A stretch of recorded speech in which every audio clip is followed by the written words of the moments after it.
Thank you very much. Thank you very, very much. Wow. And thank you, Dana.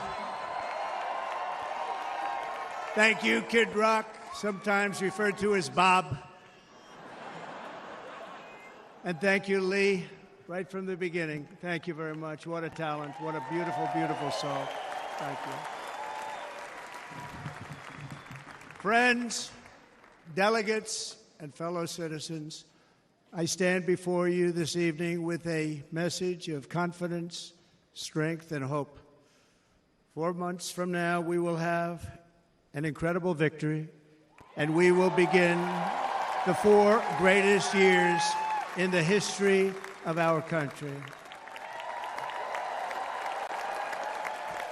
Together, we will launch a new era of safety, prosperity, and freedom for citizens of every race, religion, color, and creed. The discord and division in our society must be healed. We must heal it quickly. As Americans, we are bound together by a single fate and a shared destiny. We rise together or we fall apart. I am running to be president for all of America, not half of America, because there is no victory in winning for half of America. So tonight, with faith and devotion, I proudly accept your nomination for President of the United States. Thank you.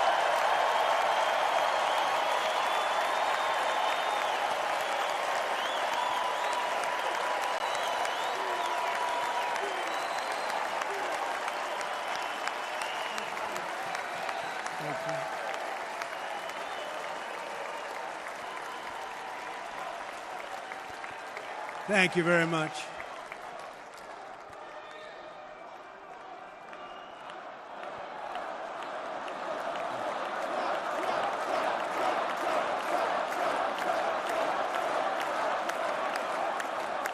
Thank you very much. And we will do it right. We're going to do it right. Let me begin this evening by expressing my gratitude to the American people for your outpouring of love and support following the assassination attempt at my rally on Saturday.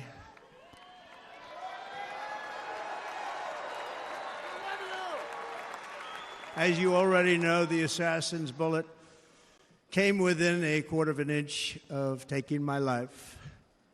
So many people have asked me, what happened? Tell us what happened, please. And therefore, I will tell you exactly what happened, and you'll never hear it from me a second time because it's actually too painful to tell. It was a warm, beautiful day in the early evening in Butler Township in the great Commonwealth of Pennsylvania. Music was loudly playing, and the campaign was doing really well. I went to the stage, and the crowd was cheering wildly. Everybody was happy. I began speaking very strongly, powerfully, and happily because I was discussing the great job my administration did on immigration at the southern border. We were very proud of it.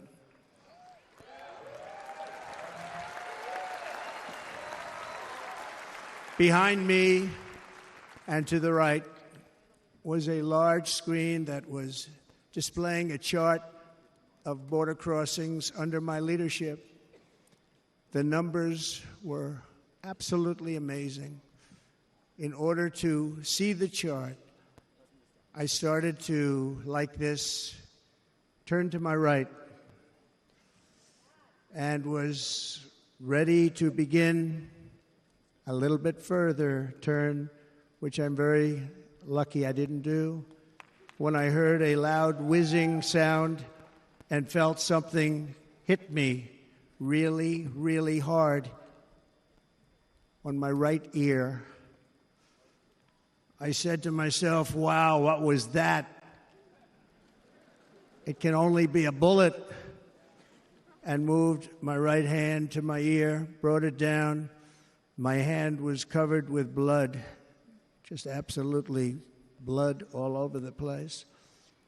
I immediately knew it was very serious, that we were under attack, and in one movement proceeded to drop to the ground. Bullets were continuing to fly as very brave Secret Service agents rushed to the stage, and they really did. They rushed to the stage.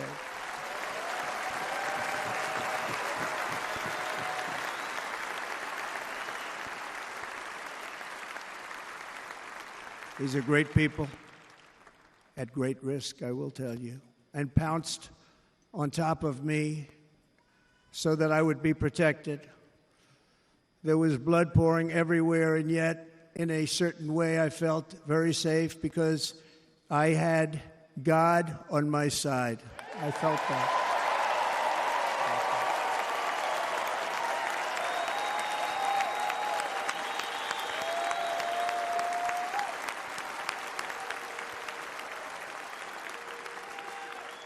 The amazing thing is that prior to the shot, if I had not moved my head at that very last instant, the assassin's bullet would have perfectly hit its mark, and I would not be here tonight. We would not be together.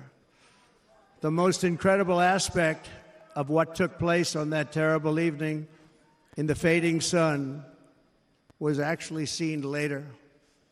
In almost all cases, as you probably know, and when even a single bullet is fired, just a single bullet, and we had many bullets that were being fired, crowds run for the exits or stampede, but not in this case. It's very unusual.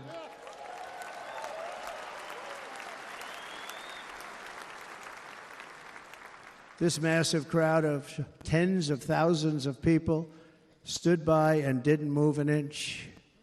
In fact, many of them bravely but automatically stood up looking for where the sniper would be. They knew immediately it was a sniper, and then began pointing at him. You can see that if you look at the group behind me. That was just a small group compared to what was in front. Nobody ran, and by not stampeding, many lives were saved. But that isn't the reason that they didn't move. The reason is that they knew I was in very serious trouble. They saw it. They saw me go down. They saw the blood and thought, actually most did, that I was dead. They knew it was a shot to the head. They saw the blood. And there's an interesting statistic. The ears are the bloodiest part. If something happens with the ears, they bleed more than any other part of the body. For whatever reason, the doctors told me that. I said, why is there so much blood? He said, it's the ears. They bleed more. So we learned something, but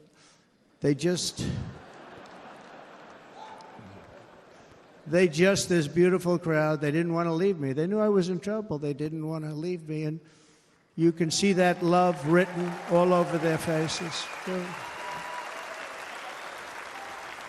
Incredible people. They're incredible people. Bullets were flying over us, yet I felt serene.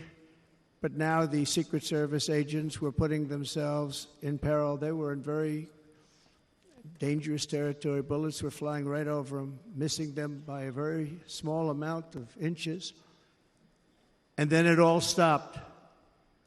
Our Secret Service sniper, from a much greater distance and with only one bullet used, took the assassin's life, took him out.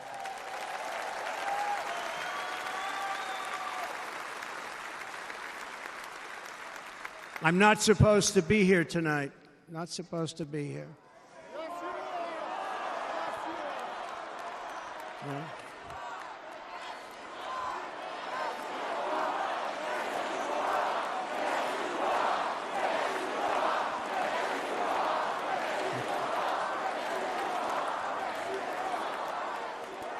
Thank you. But I'm not. And I'll tell you, I stand before you in this arena only by the grace of Almighty God.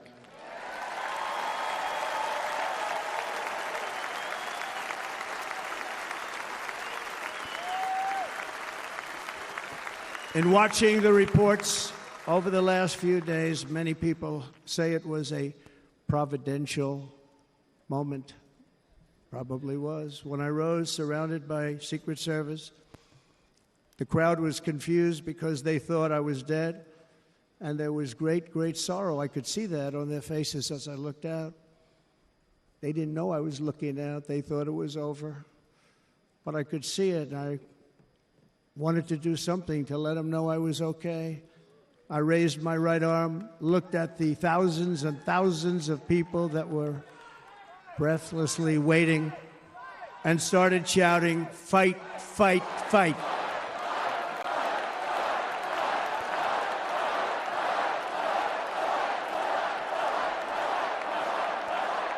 Thank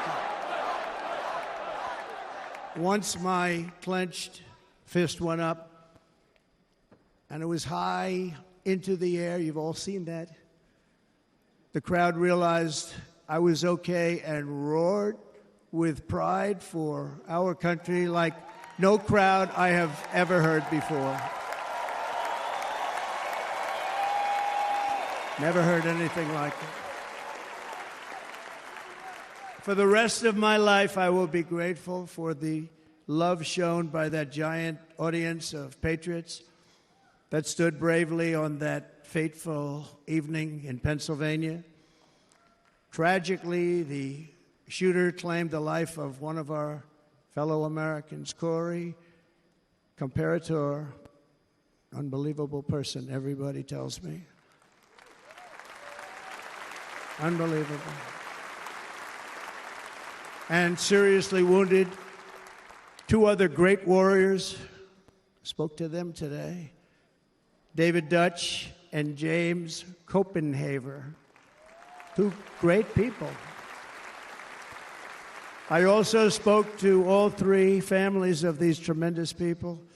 Our love and prayers are with them, and always will be. We're never going to forget them. They came for a great rally. They were serious Trumpsters, I want to tell you. They were serious Trumpsters, and still are. But Corey, unfortunately, we have to use the past tense. He was incredible. He was a highly respected former fire chief, respected by everybody. Was accompanied by his wife, Helen, incredible woman. I spoke to her today, devastated, and two precious daughters. He lost his life selflessly acting as a human shield to protect them from flying bullets. He went right over the top of them and was hit. What a fine man he was.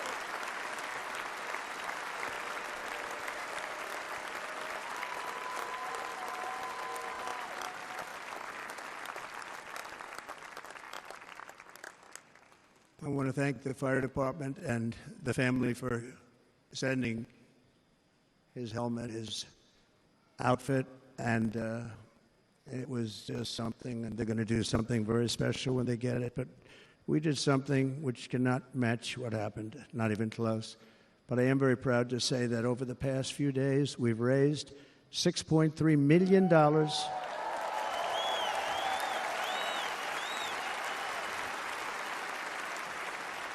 for the families of David, James, and Corey, including from a friend of mine just called up. He sent me a check right here. I just got it. $1 million from Dan Newland. Thank you, Dan.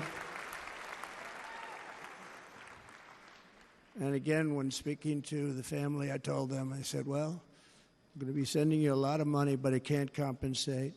They all said the same thing. You're right, sir. We appreciate so much what you're doing, but nothing can take the place in the case of Corey. And the other two, by the way, they were very, very seriously injured, but now they're doing very well. They're going to be okay.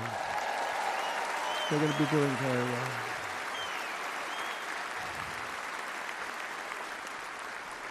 They're warriors. So now I ask that we observe a moment of silence in honor of our friend Corey.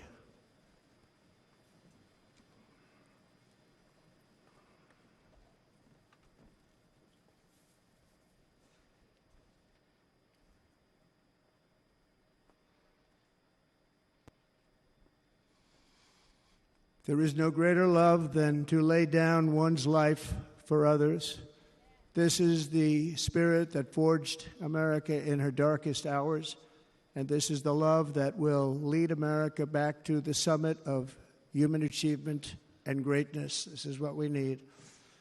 Despite such a heinous attack, we unite this evening more determined than ever. I am more determined than ever, and so are you. So is everybody in this room.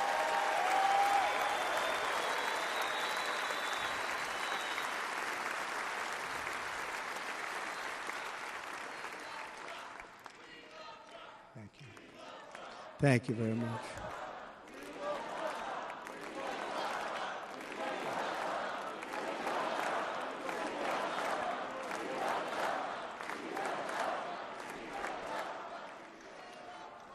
Our resolve is unbroken and our purpose is unchanged to deliver a government that serves the American people better than ever before.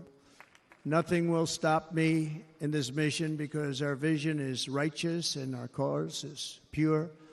No matter what obstacle comes our way, we will not break, we will not bend, we will not back down, and I will never stop fighting for you, your family, and our magnificent country. Never.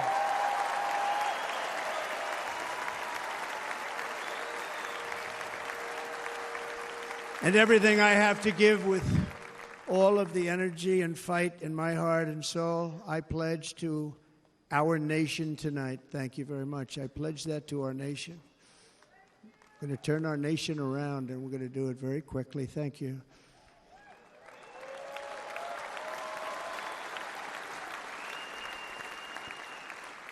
This election should be about the issues facing our country and how to make America successful, safe, free, and great again.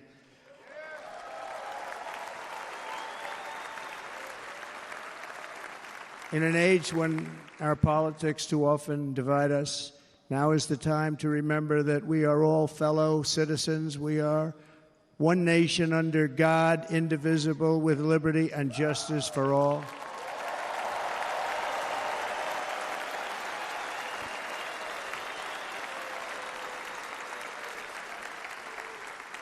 And we must not criminalize dissent or demonize political disagreement, which is what's been happening in our country lately at a level that nobody has ever seen before.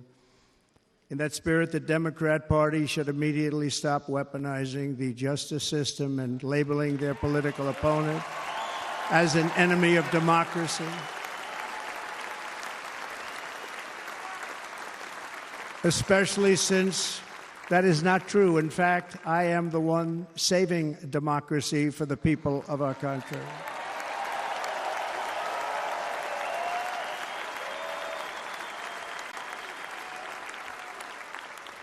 And very big news, as you probably just read, on Monday a major ruling was handed down from a highly respected federal judge in Florida, Eileen Cannon, finding that the prosecutor and the fake documents case against me were totally unconstitutional, and the entire case was thrown out of court.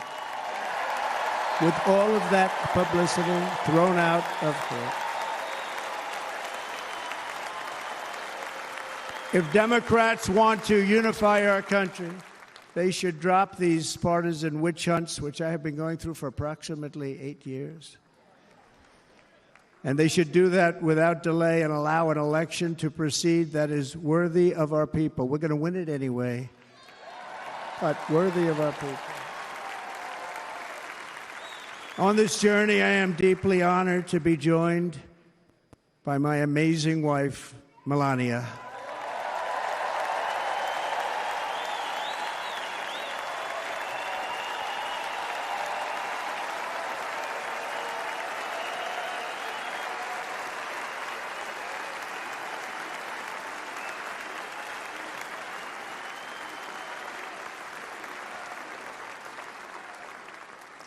And Melania, thank you very much. You also did something really beautiful, a letter to America calling for national unity, and it really took the Republican Party by surprise. I will tell you, it was beautiful.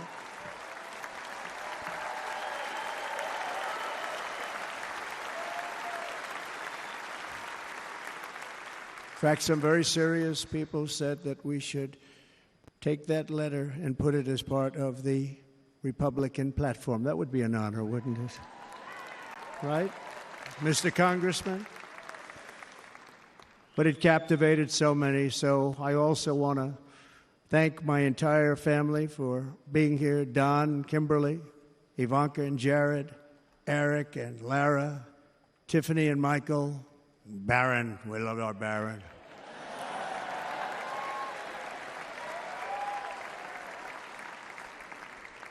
And of course, my 10 wonderful grandchildren. You saw a few of them up there on my lap before.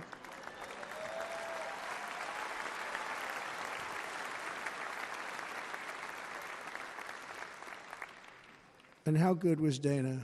Was Dana good? I mean, was he good? He was on probably the only vacation he's had in about, maybe ever, because he works, but about 10 years with his wife, very far away. I won't tell you where, but very, very far away, beautiful place. And my people called, and he said, I won't be able to do it. This is many, many years. I promised my wife I can't do it. And they came in, they said, Dana won't be able to do it, because he was my first, second, and third choice. I said, well, that's too bad, but I understand he's away, and it's good. It's good for him. And that was it. About 30 minutes later, she came back in, sir, Dana just called. He's going to do it. And his wife, she said, you can't turn him down. You just can't do it. You have to go. That's a good wife.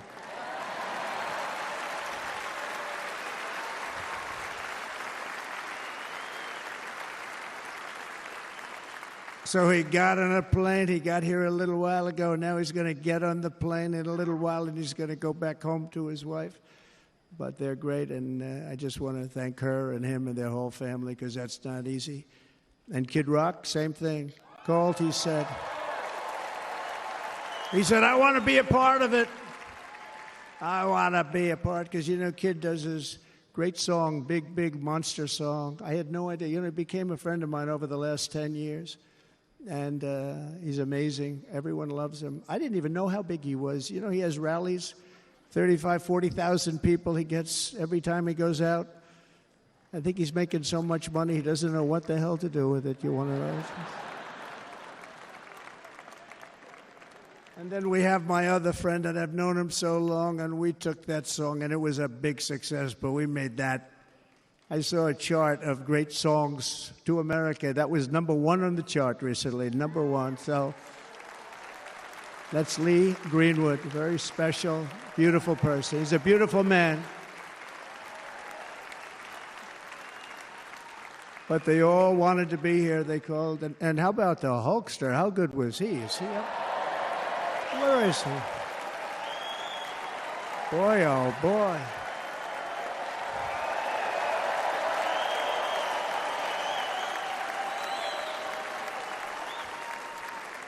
They may call that entertainment. I know about entertainment, but when he used to lift a 350-pound man over his shoulders and then bench press him 2 rows into the audience, I say, maybe entertainment, but he is one strong son of a gun. I will tell you, I watched it many times.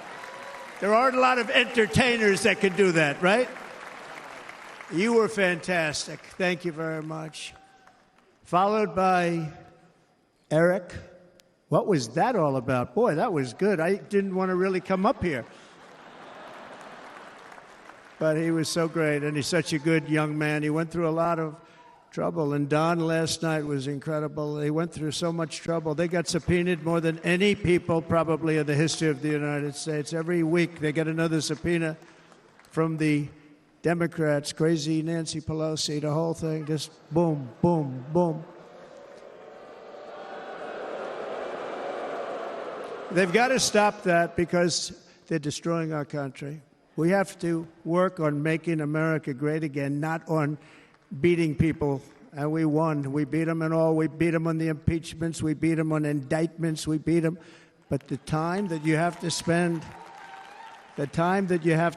if they would devote that genius to helping our country, we'd have a much stronger and better country.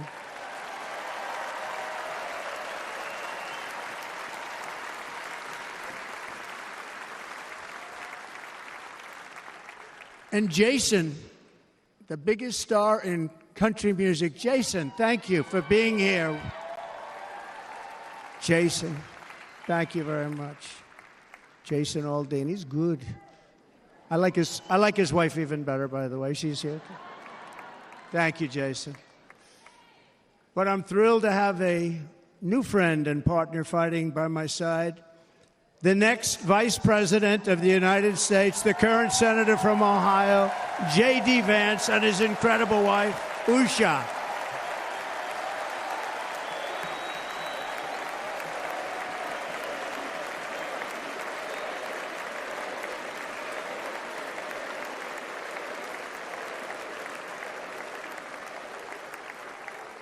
He's going to be a great Vice President. He's going to be great. He'll be with this country and with this movement, greatest movement in the history of our country, Make America Great Again.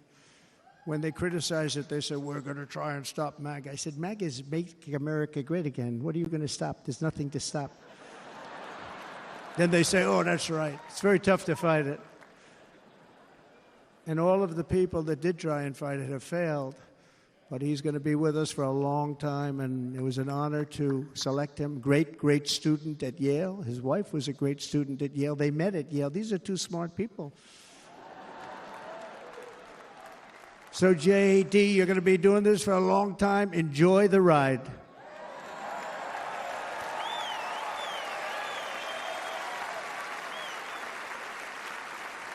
And a very special thank you to the extraordinary people of Milwaukee and the great state of... Oh, there they are. There they are. You are so easy to spot. And Green Bay's going to have a good team this year, right? They're going to have a good team. They're going to have a good team. Most of the audience doesn't like it, but it's true. You're going to have a very good team this year. And by the way, Wisconsin, we are spending over $250 million here creating jobs and other economic development all over the place. So I hope you will remember this in November and give us your vote. I am trying to buy your vote. I'll be honest about that.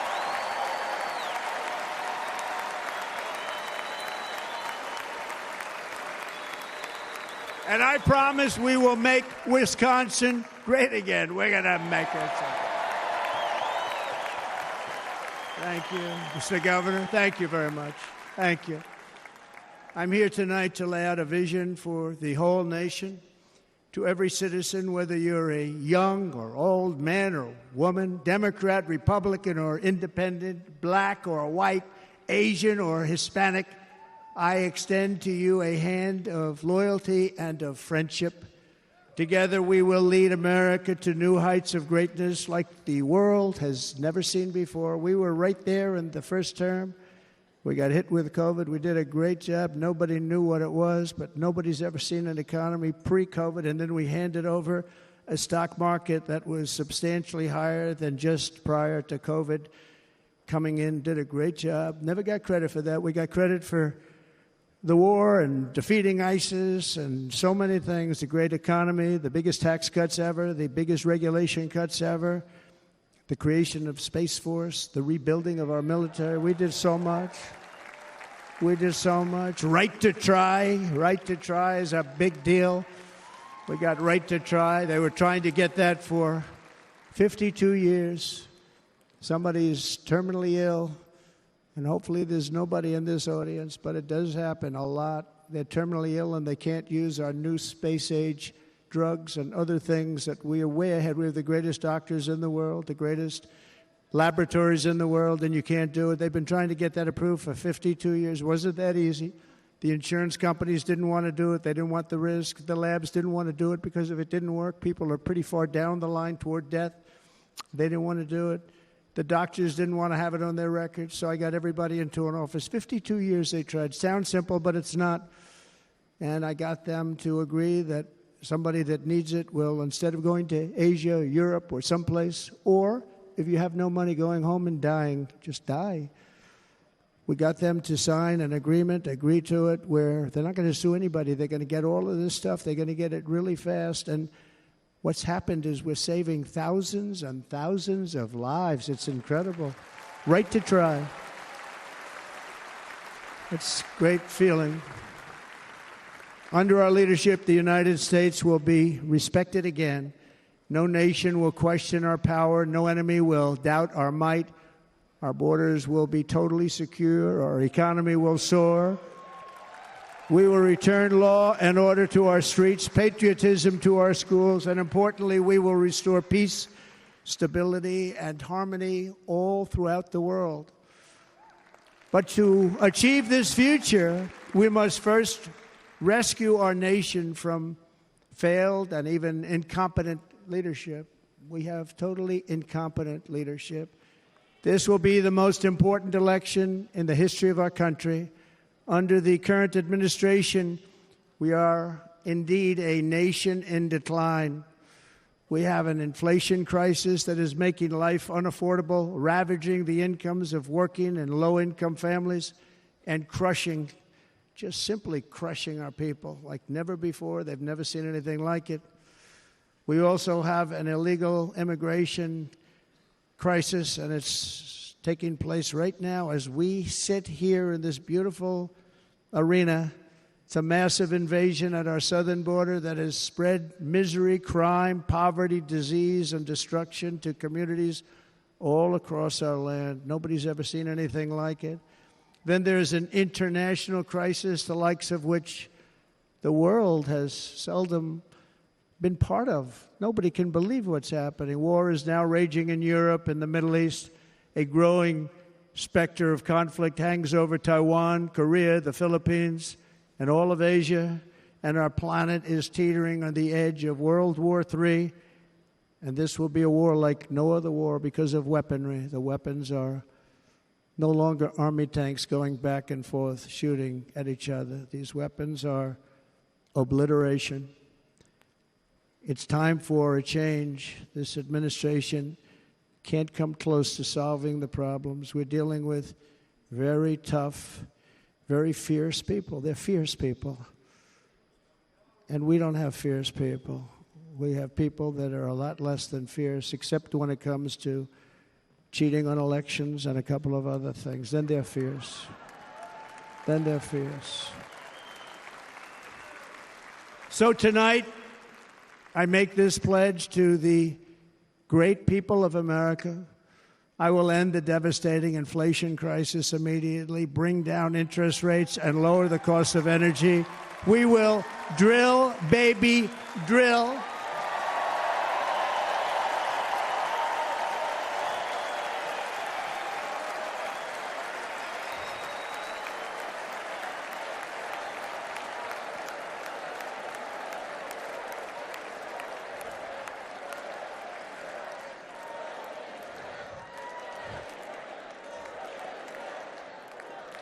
Can you believe what they're doing?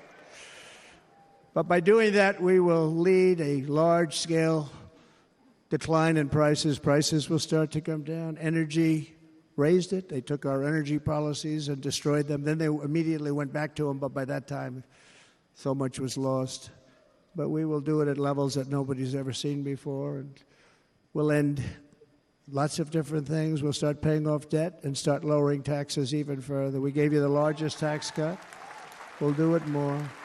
You know, people don't realize I brought taxes way down, way down, and yet we took in more revenues the following year than we did when the tax rate was much higher. Most people said, how did you do that? Because it was incentive. Everybody was coming to the country. They were bringing back billions and billions of dollars into our country. The companies made it impossible to bring it back. The tax rate was too high, and the legal complications were far too great. I changed both of them, and hundreds of billions of dollars by Apple and so many other companies were brought back into our nation, and we had an economy the likes of which no nation had ever seen. China, we were beating them at levels that were incredible. And they know it. They know it. We'll do it again, but we'll do it even better. I will end the illegal immigration crisis by closing our border and finishing the wall, most of which I've already built.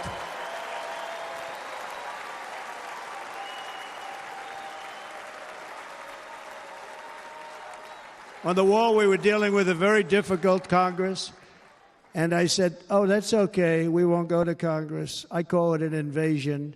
We gave our military almost $800 billion. I said, I'm going to take a little of that money because this is an invasion, and we built, most of the wall is already built, and we built it through using the funds because what's better than that? We have to stop the invasion into our country that's killing hundreds of thousands of people a year. We're not going to let that happen. I will end every single international crisis that the current administration has created, including the horrible war with Russia and Ukraine, which would have never happened if I was president, and the war caused by the attack on Israel, which would have never happened if I was president. Iran was broke. Iran had no money. Now Iran has $250 billion. They made it all over the last 2.5 years. They were broke. I watched the other day on a show called Deface the Nation. Has anyone seen it? And they had a congressman who was a Democrat say, well, whether you like him or not, Iran was broke dealing with Trump. I told China and other countries, if you buy from Iran, we will not let you do any business in this country, and we will put tariffs on every product you do send in of 100% or more. And they said to me, well, I think that's about it. They weren't going to buy any oil. And they were ready to make a deal. Iran was going to make a deal with us. And then we had that horrible, horrible result that we'll never let happen again. The election result, we're never going to let that happen again. They used COVID to cheat. We're never going to let it happen again. And they took off all the sanctions, and they did everything possible for Iran. And now Iran is very close to having a nuclear weapon, which would have never happened. This is a shame what this administration, the damage that this administration has done. And I say it often, if you took the 10 worst presidents in the history of the United States, think of it, the 10 worst, added them up, they will not have done the damage that Biden has done. Only going to use the term once. Biden. I'm not going to use the name anymore, just one time. The damage that he's done to this country is unthinkable. It's unthinkable. Together we will restore vision, strength, competence, and we're going to have a thing called common sense making most of our decisions, actually. It's all common sense. Just a few short years ago, under my presidency, we had the most secure border and best economy in the history of our country, in the history of the world. We had the greatest economy in the history of the world. We had never done anything like it. We were beating every country, including China, by leaps and bounds. Nobody had seen anything like it. We had no inflation. Soaring incomes were going.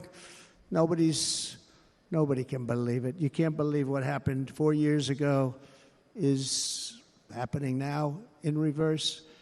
And the world was at peace. Inflation has been a killer for our country. No matter what you make it doesn't matter because inflation is eating you alive. People that were putting away money, they were making great wages, the highest they've ever made, but they were putting away a lot of money. Now they are just being destroyed. They're not putting away anything. They're barely living. They're going into savings accounts.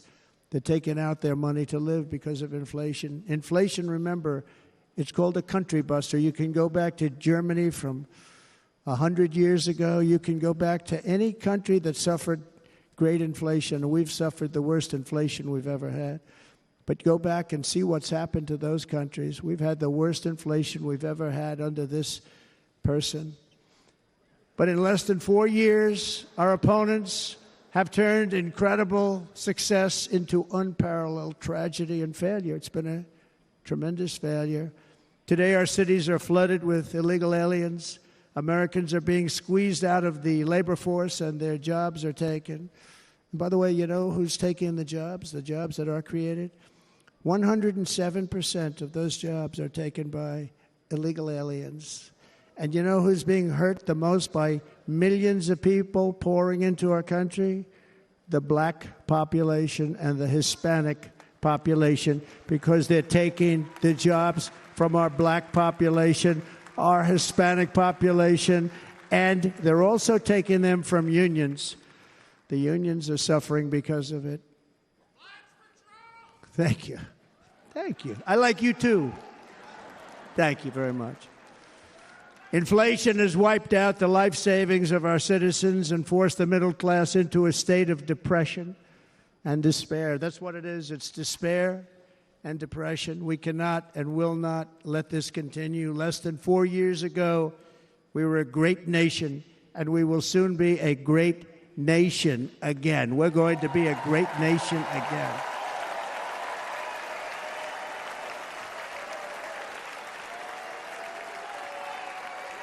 Thank you. With proper leadership, every disaster we are now enduring will be fixed, and it will be fixed very, very quickly. So tonight, whether you've supported me in the past or not, I hope you will support me in the future, because I will bring back the American dream. That's what we're going to do. You don't even hear about the American dream anymore. With great humility, I am asking you to be excited about the future of our country. Be excited. Be excited.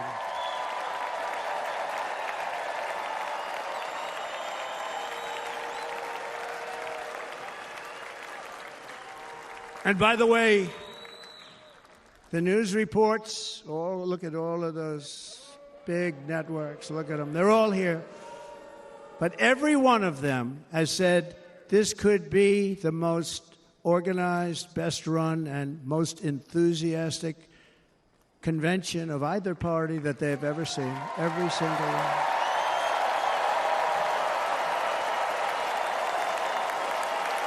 And it's true. It's true. And there's love in the room. There's great love in the room.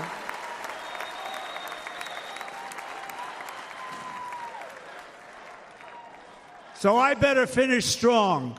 Otherwise, we'll blow it, and we can't let that happen.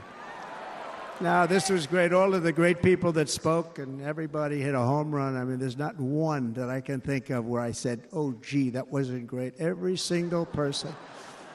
I refuse to be the only one. Don't do that to me. They're already getting ready. See, I gave them an idea.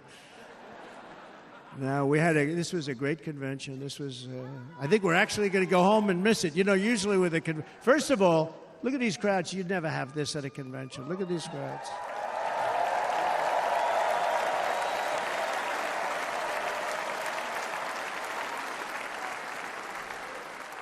Love. It's about love. This week, the entire Republican Party has formally adopted an agenda for America's renewal, and you saw that agenda.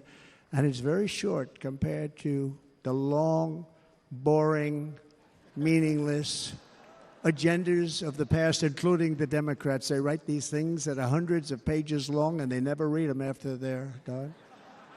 In their case, fortunately, they don't read them because they're pretty bad. It's a series of bold promises that we will swiftly implement when you give us a Republican House And Mr. Speaker, thank you very much. We have our great Speaker of the House with us tonight. Mr. Speaker, thank you very much. Thank you. A Republican Senate, we have many senators here, and send me back to our beautiful White House just a few short months from now. We're talking about just months. It can't come fast enough. We have to get it done. First, we must get economic relief to our citizens. Starting on day one, we will drive down prices and make America affordable again. We have to make it affordable. It's not affordable. People can't live like this. Under this administration, our current administration, groceries are up 57%, gasoline is up 60% and 70%, mortgage rates have quadrupled. And the fact is, it doesn't matter what they are because you can't get the money anyway. You can't buy houses. Young people can't get any financing to buy a house. The total household costs have increased an average of $28,000 per family under this administration. Republicans have a plan to bring down prices and bring them down very, very rapidly. By slashing energy costs, we will in turn reduce the cost of transportation, manufacturing, and all household goods. So much starts with energy. And remember, we have more liquid gold under our feet than any other country by far. We are a nation that has the opportunity to make an absolute fortune with its energy. We have it, and China doesn't. Under the Trump administration, just 3.5 years ago, we were energy independent. But soon, we will actually be better than that. We will be energy dominant and supply not only ourselves, but we will supply the rest of the world with numbers that nobody has ever seen, and we will reduce our debt, $36 trillion. We will start reducing that, and we will also reduce your taxes still further. Next, and by the way, they want to raise your taxes 4 times, think of it. And all my life I grew up watching politicians. I always loved politics, I guess. I was on the other side. I'd watch and they were always talking about, we will give you a tax cut. We will give you a tax cut. My whole life I was watching, I will give you a tax cut, right, Mr. Congressman? That's all they talked about. This is the only administration that said, we're going to raise your taxes by 4 times what you're paying now, and people are supposed to vote for them? I've never heard it. You're paying too much. We're going to reduce your taxes still further. We gave you the biggest one, as I said. We're going to give you more, and it's going to lead to tremendous growth. We want growth in our country. That's what's going to pay off our debt.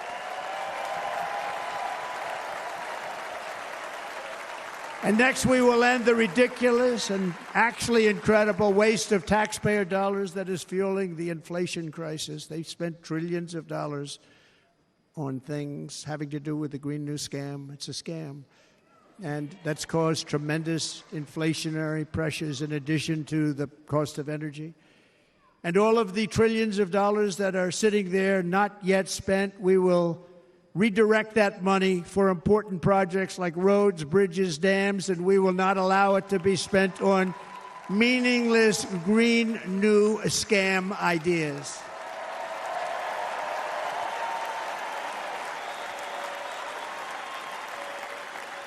And I will end the electric vehicle mandate on day one.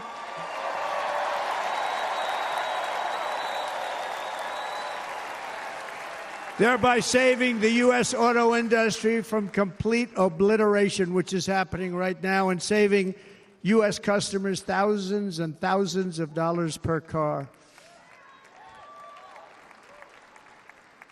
And right now, as we speak, large factories just started are being built across the border in Mexico. So with all the other things happening on our border, and they're being built by China to make cars and to sell them into our country. No tax, no anything. The United Auto Workers ought to be ashamed for allowing this to happen. And the leader of the United Auto Workers should be fired immediately. And every single auto worker, union and non-union, should be voting for Donald Trump, because we're going to bring back car manufacturing, and we're going to bring it back fast.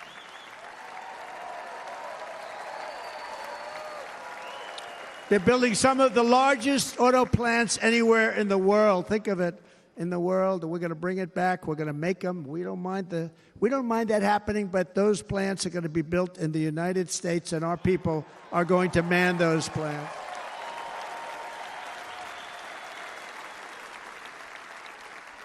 And if they don't agree with us, we'll put a tariff of approximately 100 to 200% on each car, and they will be unsellable in the United States. We have long been taken advantage of by other countries. And think of it, oftentimes these other countries are considered so-called allies. They've taken advantage of us for years. We lose jobs, we lose revenue, and they gain everything and wipe out our businesses, wipe out our people.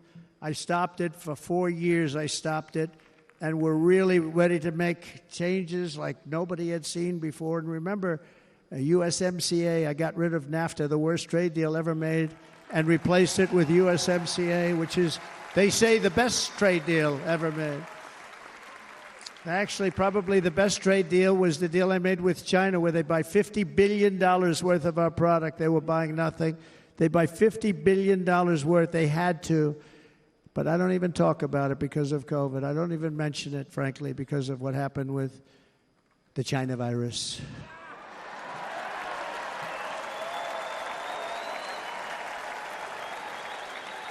We will not let countries come in, take our jobs, and plunder our nation. They come and do that. They plunder our nation. The way they will sell their product in America is to build it in America. Very simple. Build it in America and only in America.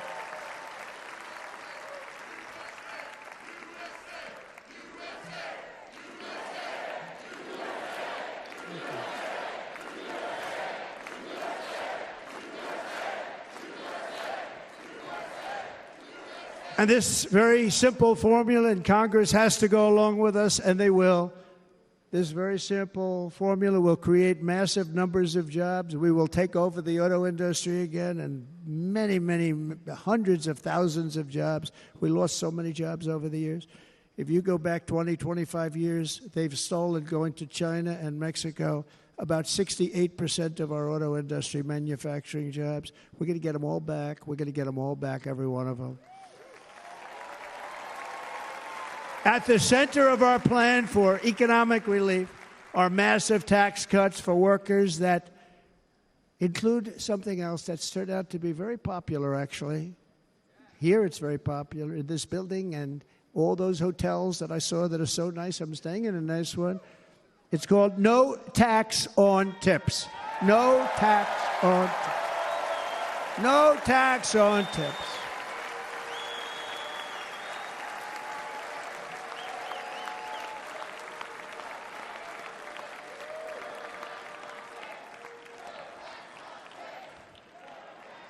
I got that by having dinner recently in Nevada, where we're leading by about 14 points. Hello. I'll see you there very soon, everybody. And we're having dinner at a beautiful restaurant in the Trump building on the Strip, and it's a great building, and the waitress comes over. How's everything going? A really nice person. How's everything? Oh, sir, it's so tough. The government's after me all the time on tips, tips, tips. I said, well, they give you cash. Would they be able to find him? She said, actually, and I didn't know this, she said, very little cash is given. It's all put right on the check. And they come in and they take so much of our money, it's just ridiculous, and they don't believe anything we say. And they've just hired, as you know, 88,000 agents to go after them even more. And I said, this shows the level of my, most people go out, they hire consultants, they pay them millions of dollars. But I said to her, let me just ask you a question. Would you be happy if you had no tax on tips? She said, what a great idea. I got my information from a very smart waitress. That's better than spending millions of dollars. And everybody loves it. Waitresses and caddies and drivers and everybody. It's a large group of people that are being really hurt badly. They make money. Let them keep their money. I'm going to protect Social Security and Medicare. Democrats are going to destroy Social Security and Medicare because all of these people, by the millions they're coming in, they're going to be on Social Security and Medicare and other things, and you're not able to afford it. They are destroying your Social Security and your Medicare. Under my plan, incomes will skyrocket, inflation will vanish completely, jobs will come roaring back, and the middle class will prosper like never, ever before, and we're going to do it very rapidly.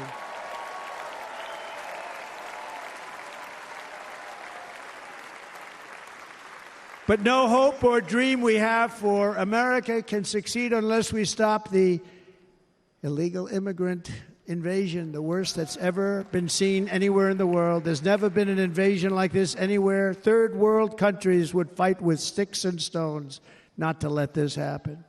The invasion at our southern border, we will stop it, and we will stop it quickly. You heard Tom Homan yesterday. Tom Homan, put him in charge and just sit back and watch. Brandon Judd, the Border Patrol, he's incredible. These guys, you know, they really, their job is a lot easier if they don't have to do anything, but they want to. They're patriots. Brandon Judd, Border Patrol, ICE. ICE goes out. You have to see what ICE does with MS-13. You have these are probably the worst gang, and ICE goes in there. And I know a lot of people in these rows here, and they're very tough people, but they don't want to do this job. They'll go into a pack of MS-13 killers. They're the worst, probably the worst gangs in the world. We have thousands of them. I moved thousands and thousands out in my 4 years. We moved them out, and it was a pleasure. But ICE would go right into a pack of these killers, and you see fists flying, you see everything flying, and then they take them. They put them in a paddy wagon. They take them back, and they get them out of our country. And the other countries weren't accepting them back, and I called up, and I said, tell them that we're not giving them economic aid anymore. And the next day, I got calls from all of these countries that were terminated. Billions of dollars we spend on economic aid to countries that does us, frankly, no good.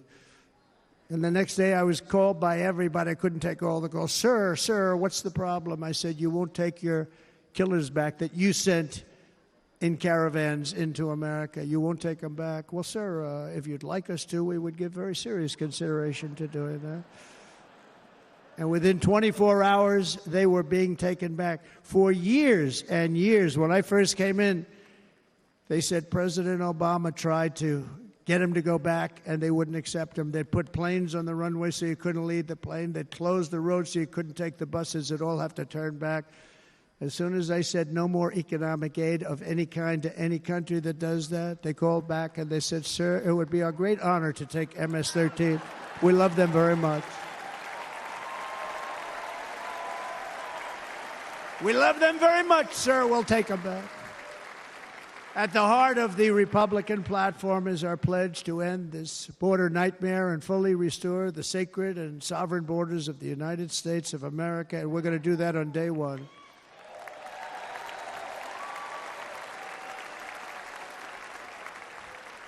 That means two things on day one, right? Drill, baby, drill, and close our borders.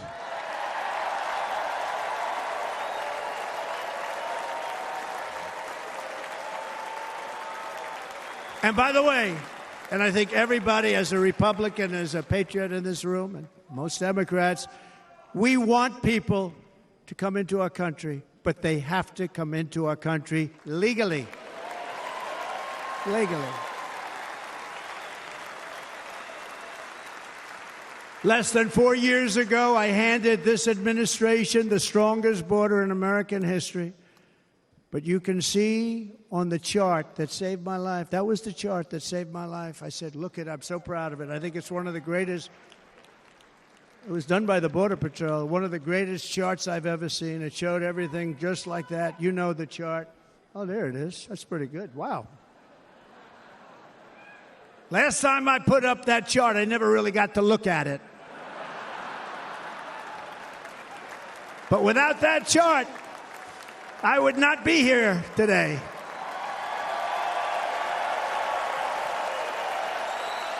Never got to look at it.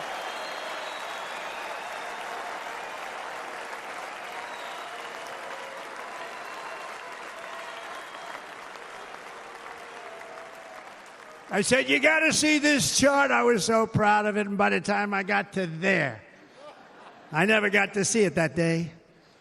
But I'm seeing it now, and I was very proud. If you look at the arrow in the bottom, that's the lowest level, the one on the bottom, heavy red arrow. That's the lowest level of illegal immigrants ever to come into our country in recorded history, right there. Right there. And that was my last week in office. And then you see what happened after I left. Look at the rest. And if you go out a little bit further, it's getting to be a little bit old, but I love it anyway, right? But you can go much higher with those numbers. Look what happened right after that. The invasion began. We had the opposite. We stopped the invasion. But the invasion that we stopped was peanuts by comparison to what happened after I left. Look at what happened after I left. They took over our country. We ended all catch and release. We shut down asylum fraud. We stopped human trafficking and forged historic agreements to keep illegal aliens on foreign soil. We want them to stay on their soil. Under the Trump administration, if you came in illegally, you were apprehended immediately and you were deported. You went right back. The current administration terminated every single one of those great Trump policies that I put in place to seal the border. I wanted a sealed border. Again, come in, but come in legally. You know how unfair it is? So many people, hundreds of thousands of people, have been working for years to come into our country. And now they see these people pour into our country at levels that are unprecedented. It's so unfair. And we're not going to do it. We're not going to stand for it. They suspended wall construction, ended remain in Mexico. We had a policy, remain in Mexico. You think that was easy to get from the Mexican government? But I said, you must give it to us. If you don't give it to us, there will be repercussions. And they gave it to us. But not easy. Canceled our Safe Third agreements. Demolished Title 42, implemented nationwide catch and release. That's catch and release, where we catch them and release them into our country. We catch them and release them into Mexico. There's a slight difference. And took 93, this is the previous administration, 93 executive actions to throw open our border to the world. The entire world is pouring into our country because of this very foolish administration. The greatest invasion in history is taking place right here in our country. They are coming in from every corner of the earth, not just from South America, but from Africa, Asia, the Middle East. They're coming from everywhere. They're coming at levels that we've never seen before. It is an invasion indeed, and this administration does absolutely nothing to stop them.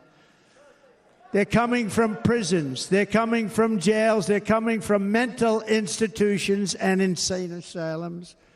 You know, the press is always on me because I say this.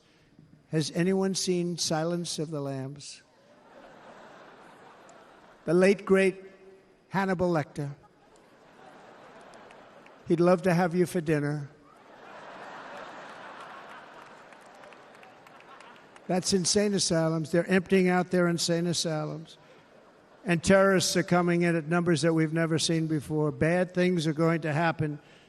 Meanwhile, our crime rate is going up, while crime statistics all over the world are going down, because they're taking their criminals and they're putting them into our country.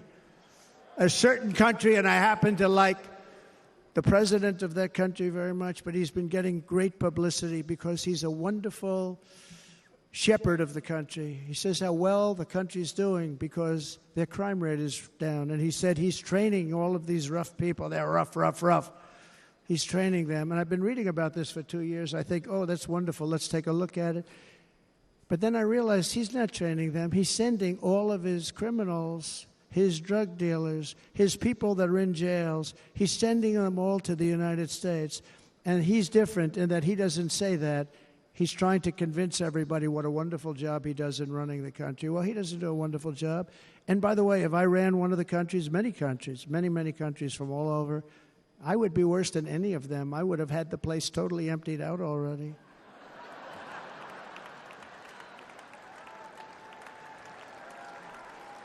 But we become a dumping ground for the rest of the world, which is laughing at us. They think we're stupid.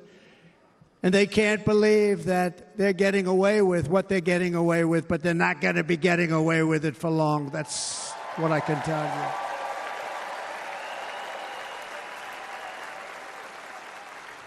you. In Venezuela, Caracas, high crime. Caracas, Venezuela, really a dangerous place, but not anymore. Because in Venezuela, crime is down 72%. In fact, if they would ever win this election, I hate to even say that, we will have our next Republican convention in Venezuela because it will be safe. Our cities will be so unsafe, we will not be able to have it there. In El Salvador, murders are down by 70%. Why are they down? Now, he would have you convinced that because he's trained murderers to be wonderful people. No. They're down because they're sending their murderers to the United States of America. This is going to be very bad.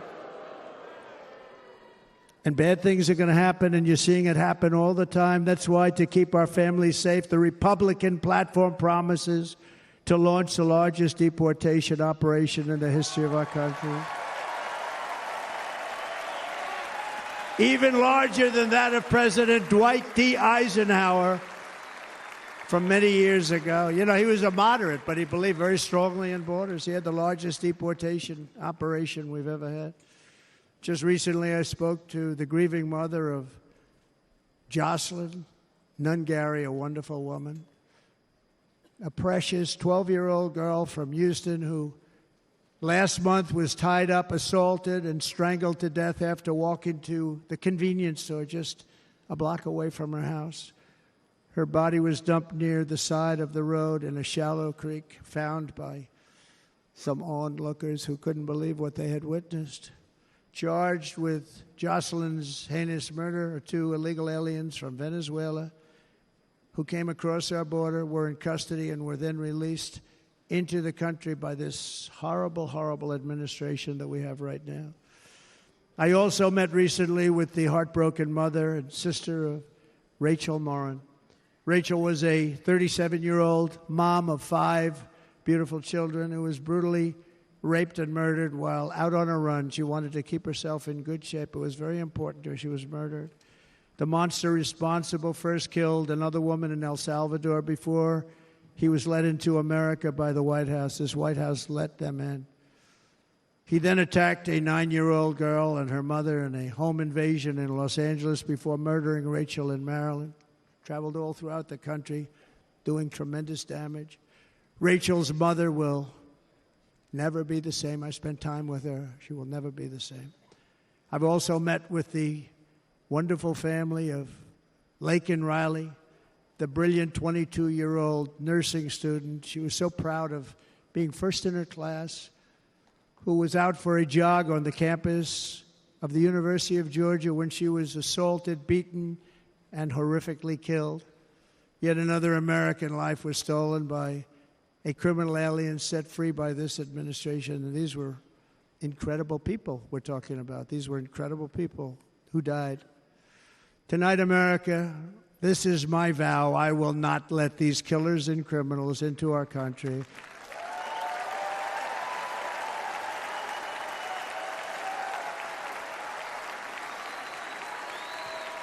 I will keep our sons and daughters safe. As we bring security to our streets, we will help bring stability to the world. I was the first president in modern times to start no new wars. You know, we were the toughest. We were the most respected. And you saw this. Hungry, strong country, run by a very powerful, tough leader. He's a tough guy. Press doesn't like him because he's tough. And he came out recently. They were asking him at an interview, the whole world is exploding. What's happening? What's going on? Viktor Orban, Prime Minister of Hungary, very tough man.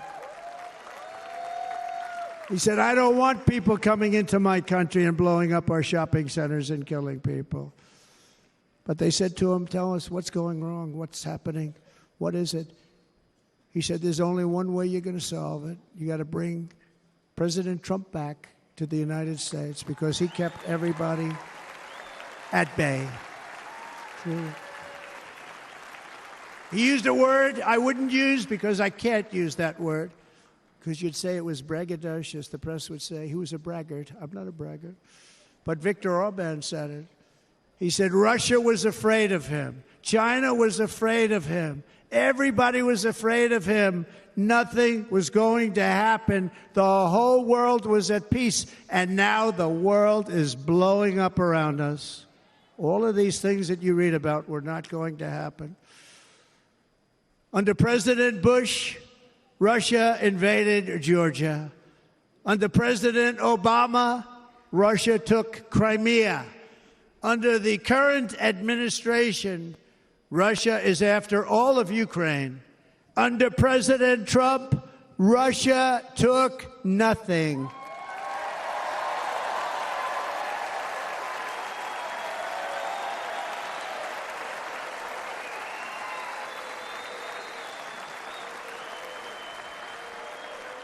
We defeated 100% of ISIS in Syria and Iraq, something that was said to take 5 years, sir. It'll take 5 years, sir. We did it in a matter of a couple of months. We have a great military. Our military is not woke. It's just some of the fools on top that are woke.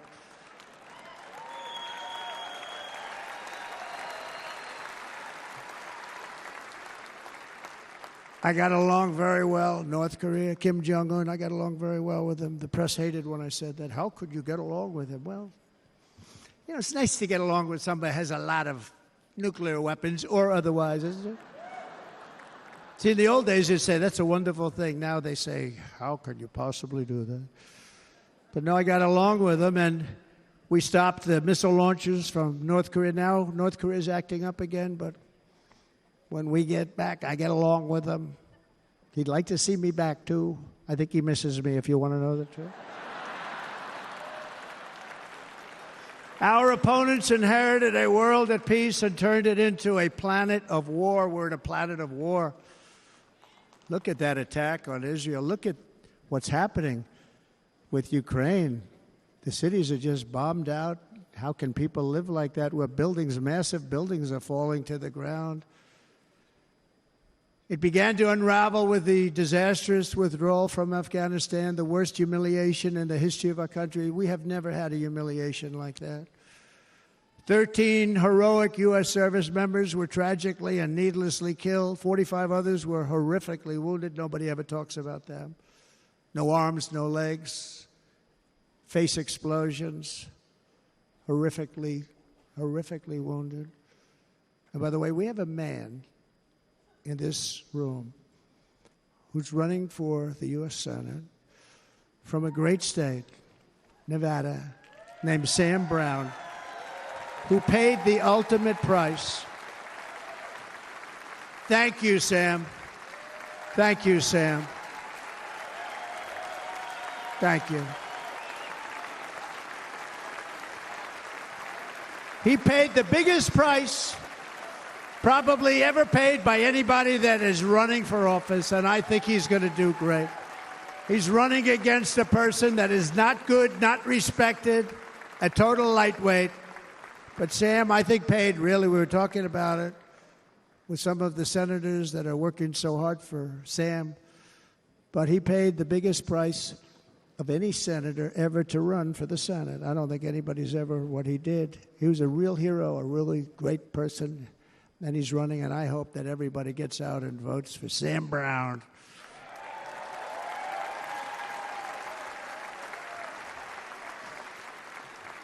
And we also left behind $85 billion worth of military equipment, along with many American citizens were left behind.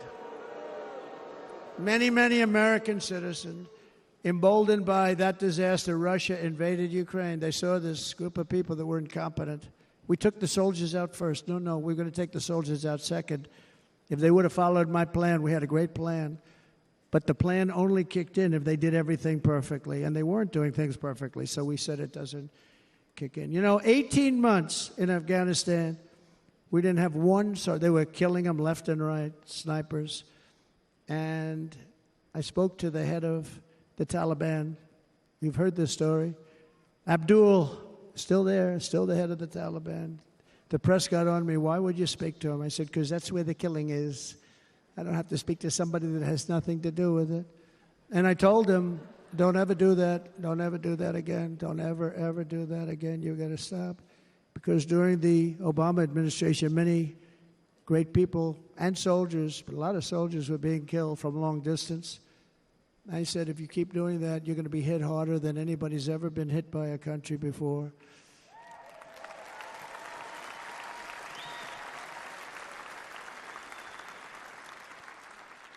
And he said, I understand, Your Excellency. He called me Your Excellency. I wonder if he calls the other guy Your Excellency. I doubt it. The other guy gave him everything. I mean, what kind of a deal was that? He walked out, gave him everything. Do you know that right now Afghanistan is one of the largest sellers of weapons in the world? They're selling the brand new, beautiful weapons that we gave them. But think of it. He actually said to me, but why do you show me a picture of my home? I said, you'll have to ask your people or one of your wives. But he could figure it out. And for 18 months, we had not one attack on an American soldier by the Taliban. 18 months.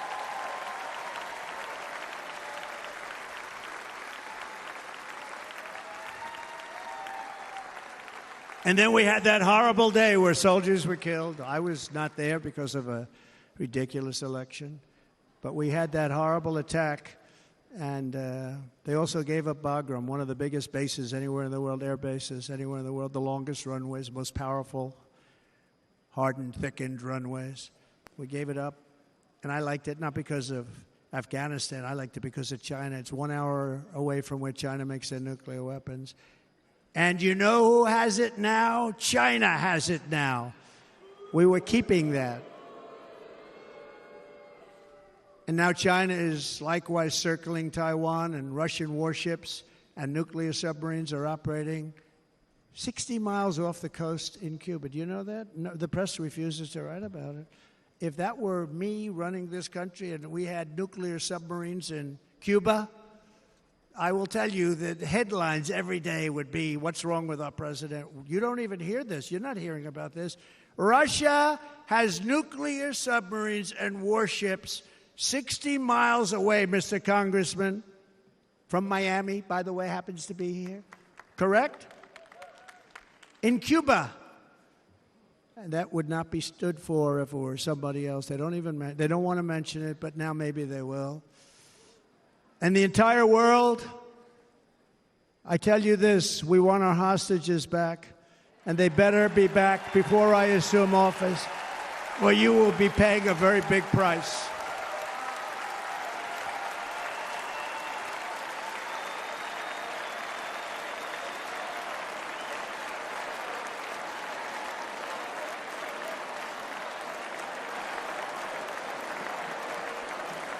With our victory in November, the years of war, weakness, and chaos will be over. I don't have wars. I had no wars other than ISIS, which I defeated, but that was a war that was started. We had no wars. I could stop wars with a telephone call. I could stop wars with just a telephone call. If properly stated, it would never start. We will replenish our military and build an Iron Dome missile defense system to ensure that no enemy can strike our homeland. And this great Iron Dome will be built entirely in the USA. We're going to build it in the USA. And Wisconsin, just like I gave you that massive ship contract, and you're doing a very nice job, Governor, right? Thank you, Governor. And they're doing a great job. In fact, I had a little design change, and we gave them a tremendous for essentially what we used to call destroyers. These are now the most beautiful. They look like yachts. I said, we have to take the bow, and we have to make it a little nicer and a little point at the top instead of a flat nose. And the people at the shipyard said, this guy sort of knows what he's doing. We have the most beautiful ships, right, Governor? And everybody's sitting over there.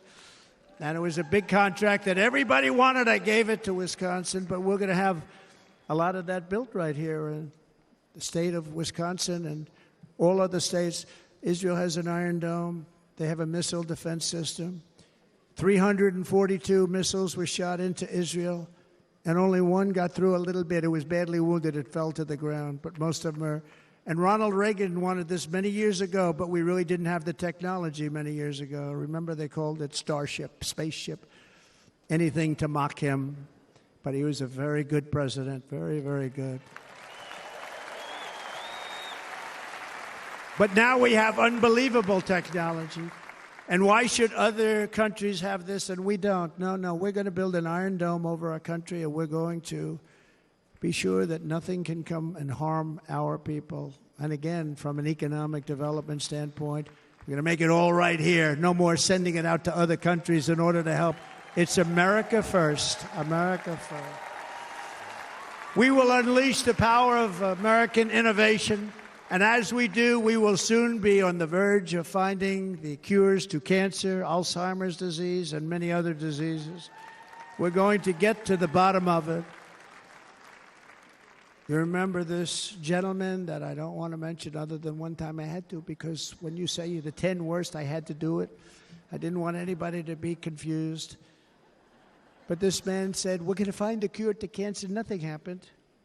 We're going to get to the cure for cancer and Alzheimer's and so many other things. We're so close to doing something great. But we need a leader that will let it be done. We will not have men playing in women's sports. That will end immediately.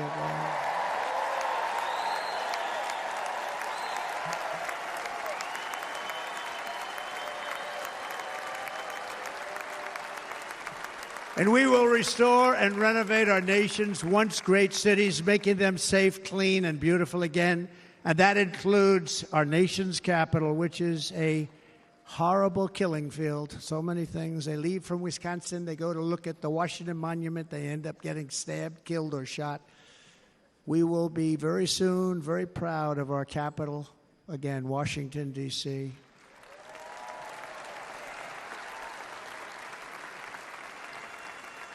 America is on the cusp of a new golden age, but we will have the courage to seize it. We're going to take it. We're going to make it a current. We're going to bring this into a golden age like never seen before. Remember this, China wants to do it. Japan wants to do it. All of these countries want to do it. We have to produce massive amounts of energy if we're going to produce the new. If you look at some of the things that have been done, and some of the things that we're going to do. But AI needs literally twice the electricity that's available now in our country. Can you imagine? But instead, we're spending places where they recharge electric cars. They built 8 chargers at a certain location toward the Midwest. 8 chargers for $9 billion. Think of them as a tank for filling up your gas. Think of it. They spent $9 billion on 8 chargers, 3 of which didn't work. And if you were going to do this all over our country, this crazy electric mandate, if you're going to do this all, and by the way, I'm all for electric. They have their application. But if somebody wants to buy a gas-powered car, gasoline-powered car, or a hybrid, they're going to be able to do it. And we're going to make that change on day 1.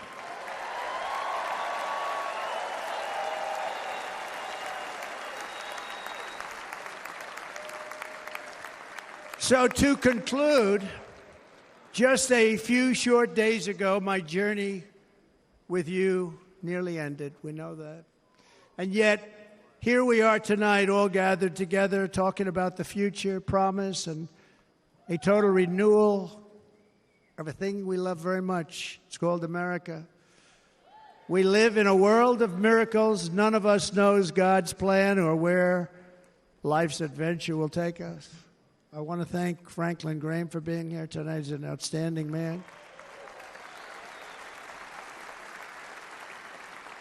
He wrote me a note recently. I have a lot of respect for him. Sir, I love your storytelling. I think it's great in front of these big rallies. But, sir, please do me one favor. It won't make any difference. Please don't use any foul language. I was a little embarrassed. He said, it won't make any difference. Actually, it does. The story's not quite as good, but I've been very good. The story is not quite as good, to be honest. I've got to have a little talk with Franklin, but he was great. He's a great gentleman. His father was so incredible, Billy Graham. My father used to love taking me to see Billy Graham. My father would take me to see Billy Graham at Yankee Stadium. He had the biggest rallies you've ever seen. He was a good rally guy, too. But he'd get up, and he was a fantastic guy. My father loved Billy Graham. But I love Franklin Graham. I think Franklin's been fantastic, and I'm working so hard to adhere to his note to me. I'm working hard on it, Franklin. But if the events of last Saturday make anything clear, it is that every single moment we have on earth is a gift from God.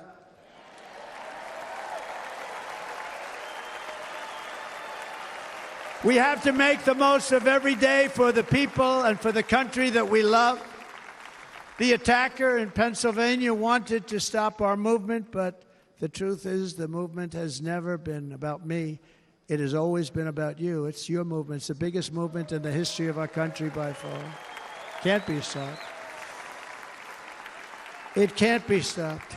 It has always been about the hardworking, patriotic citizens of America. For too long, our nation has settled for too little. We settled for too little. We've given everything to other nations, to other people. You have been told to lower your expectations and to accept less for your families. I am here tonight with the opposite message. Your expectations are not big enough. They're not big enough.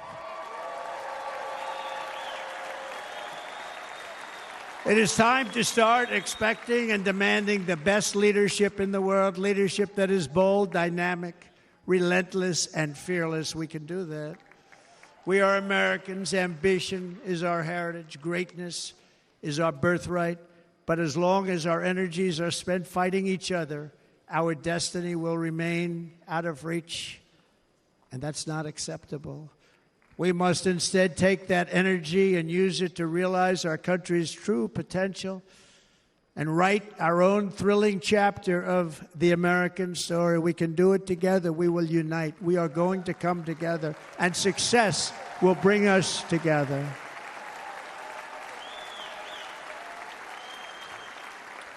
It is a story of love, sacrifice, and so many other things. And remember the word, devotion. It's unmatched devotion. Our American ancestors crossed the Delaware, survived the icy winter at Valley Forge, and defeated a mighty empire to establish our cherished republic. They fought so hard, they lost so many. They pushed thousands and thousands of miles across a dangerous frontier, taming the wilderness to build a life and a magnificent home for their family. They packed their families into covered wagons, trekked across hazardous trails, scaled towering mountains, and braved rivers and rapids to stake their claim on the wide-open, new, and very beautiful frontier. When our way of life was threatened, American patriots marched onto the battlefield, raced into enemy strongholds, and stared down death and stared down those enemies to keep alive the flame of freedom. At Yorktown, Gettysburg, and Midway, they joined the roll call of immortal heroes. So many heroes, so many great, great people. And we have to cherish those people. We can't forget those people. We have to cherish those people.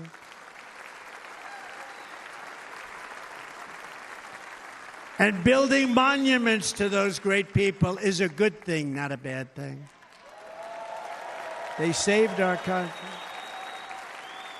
No challenge was too much. No hardship was too great. No enemy was too fierce. Together, these patriots soldiered on and endured, and they prevailed because they had faith in each other, faith in their country, and above all, they had faith in their God.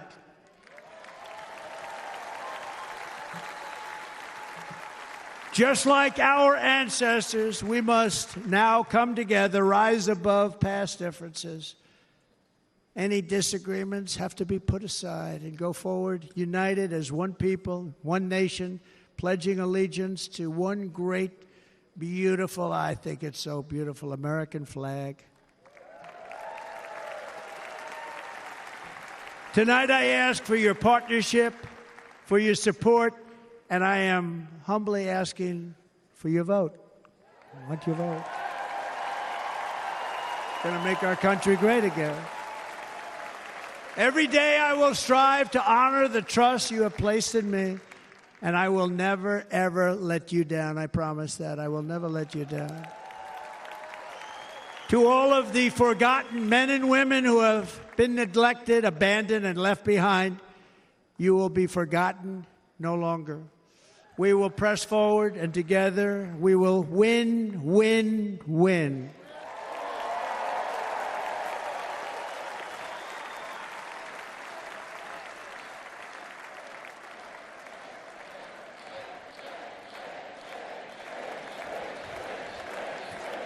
Win, win, win, win, win, win.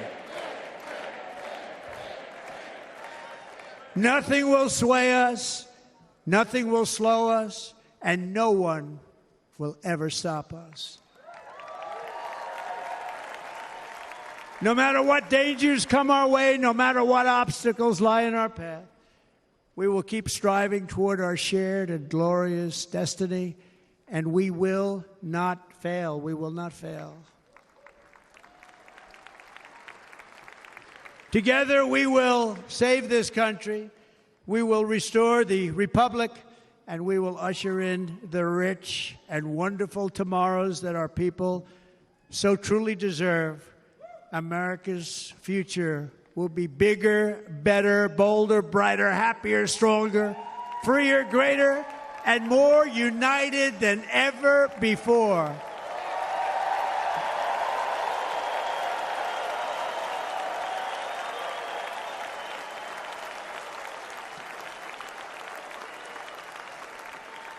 And quite simply put, we will very quickly make America great again. Thank you very much. Thank you very much, Wisconsin. God bless you. God bless you, Wisconsin, and God bless the United States of America, our great country. Thank you very much, everybody. Thank you.